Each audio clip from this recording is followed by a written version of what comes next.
গ্রাম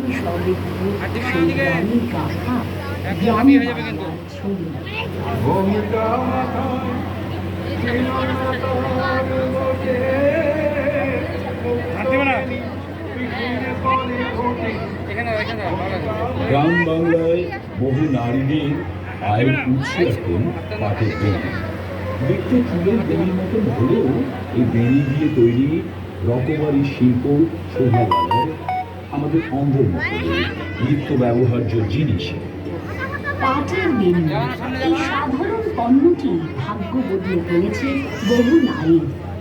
গ্রামের মেয়ে বউয়েরা তাদের সাংসারিক কাজকর্মের ফাঁকে 3 ধরনের বেনি তৈরি করে থাকে: মোটা, মাঝারি ও চিকন।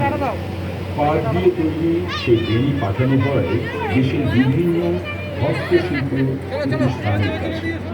প্রতিষ্ঠানগুলো এই বেনি দিয়েই তৈরি করে ব্যাগ, পাপোশ ও শততন্ত্রীর মতো বিভিন্ন পাটজাত পণ্য। তাই মুক্তবেণী বঙ্গরানীর শিল্প নৈপুণ্য সমগ্র বিশ্বে সমাদৃত। এই মুক্তবেণী বঙ্গ ললনারাই পুরুষতান্ত্রিক সমাজে নারী শক্তির বিজয় গাথার প্রতীক।